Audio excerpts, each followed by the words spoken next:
মাননীয় ডক্টৰ হিমন্ত বিশ্ব শৰ্মা ডাঙৰীয়াই কৃষকৰ কল্যাণৰ কাৰণে যথেষ্ট পৰিমাণে আঁচনি গ্ৰহণ কৰিছে। মই আঁচনিৰ কথা ক'লে বহুত সময় লাগিব, কিন্তু আমি কেইটামান আঁচনি আপোনালোকক ক'ব বিচাৰিছোঁ। যিকেইটা আঁচনি চৰকাৰে গ্ৰহণ কৰি এক ঐতিহাসিক সিদ্ধান্তৰ কথা তেওঁলোকে আনুষ্ঠানিকভাৱে ঘোষণা কৰিছে, বা আমি কৃষকে ঐতিহাসিক সিদ্ধান্ত বুলি আমি ঘোষণা কৰিছোঁ। 1 নম্বৰ, চৰকাৰীভাৱে চৰকাৰী মূল্যত কৃষকৰ উৎপাদিত ফচল ক্ৰয় কৰাটো এটা ঐতিহাসিক সিদ্ধান্ত। আজি 2025 চনৰ বাজেটত তেওঁলোকে প্ৰস্তাৱনা আনিছে আৰু ইতিমধ্যে গৃহীত হৈছে যে ধান কিনাৰ ক্ষেত্ৰত প্ৰতিজন কৃষকক প্ৰতি কুইণ্টলত 250 টকা, একেদৰে সৰিয়হত 500 টকা ৰাজ সাহায্য প্ৰদান কৰিব। ইয়াত যিটো আমাৰ ন্যূনতম সহায়ক মূল্য এইটো বৃদ্ধি হ'ব।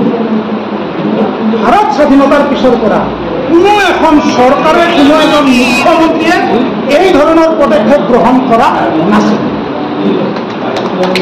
দ্বিতীয়তে, আমাৰ যিবিলাক সুসংগঠিত কৃষক উৎপাদক সংস্থা আছে বা কোম্পানী আছে, তেওঁলোকে কৃষকক সুসংগঠিত কৰিছে যাতে চৰকাৰে গ্ৰহণ কৰা আঁচনিত যাতে কোনো ধৰণৰ দুৰ্নীতি নহয়। এই সংস্থাসমূহে মাত মাতি আহিছে। তেখেতসকলৰ কৃষি প্ৰণালী উন্নত কৰাৰ কাৰণে, যান্ত্ৰিকৰণ কৰাৰ কাৰণে, তেওঁলোকক সাহস দিয়াৰ কাৰণে 10 লাখকৈ 500 FPC বা কৃষক উৎপাদক সংস্থা বা আমাৰ কোম্পানীলৈ সাহায্য দিয়াৰ ঘোষণা কৰিছে। এইটো এটা ঐতিহাসিক সিদ্ধান্ত আমি প্ৰগতিশীল কৃষকসকলে বিবেচনা কৰিছোঁ। তৃতীয়তে, আজি চাহ ফেক্টৰীসমূহ সহায় হোৱাকৈ আমাৰ ক্ষুদ্ৰ চাহ খেতিয়ক, তেখেতসকল শ্ৰমজীৱী, তেখেতসকল ভূমিপুত্ৰ আৰু তেখেতসকল হৈছে আমাৰ সন্মানিত ব্যক্তি। 52% আয় চাহৰ পৰা আহে।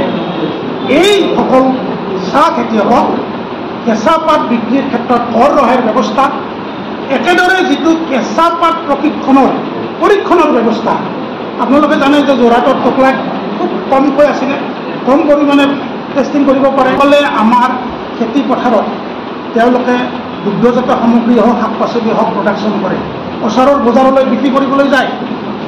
আজি তেওঁলোকক পাচলি বিক্ৰীৰ ক্ষেত্ৰত কৰ যিটো দিব নালাগে, খাজনাৰ যিটো ৰেহাই দিছে, এইটো তেওঁলোকে যথেষ্ট সুখী হৈছে।